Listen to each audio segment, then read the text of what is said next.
తమ్ముడు రేవంత్ రెడ్డి నిన్నే Europe Davos నుంచి తిరిగి వచ్చి ఇది రిలీజ్ చేశారు. ఎంతమందికి ఎన్ని రకాలుగా పువ్వులు పెడుతున్నారు మనకి. 1,78,950 crore ఇన్వెస్ట్మెంట్స్ అట, 49,500 జాబ్స్ అట. 49,592 అని పెడితే ఇంకా బాగుంది కదా. అసలు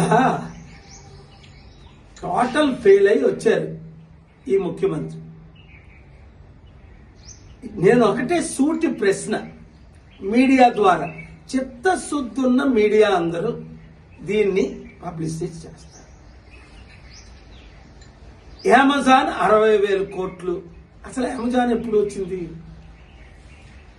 అప్పుడు రేవంత్ రెడ్డి ఎమ్మెల్యే కాడు నేను తీసుకొచ్చినప్పుడు.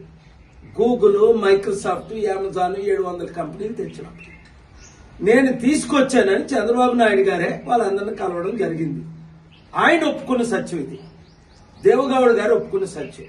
ఇప్పుడు కొత్త కంపెనీలు ఎక్కడి నుంచి వచ్చాయి? రెండోది, లాస్ట్ ఇయర్ దావోస్ వెళ్ళినప్పుడు మన అందరికీ తెలుసు అదానికి 25,000 కోట్లు ఇచ్చినట్టు.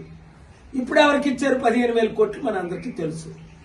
నేను సూటి ప్రశ్న, ఈ 12 నెలల్లో ఎన్ని కంపెనీలు వచ్చాయి, ఎన్ని ఉద్యోగాలు వచ్చాయి, ఎన్ని జాబ్స్ వచ్చాయి, ఎక్కడ ఏ విధంగా మనీ ట్రాన్స్ఫర్ అయిందో శ్వేతపత్రం, వైట్ పేపర్ రిలీజ్ చేయమనండి.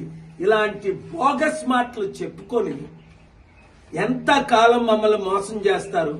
చిత్తుగా 12,000 సర్పంచులను కాంగ్రెస్ తరపుని ఎవరు నిలబెట్టినా వాళ్ళని ఓడించండి, ప్రజాశాంతి పార్టీని గెలిపించండి, ప్రజలను కాపాడుకుందాం.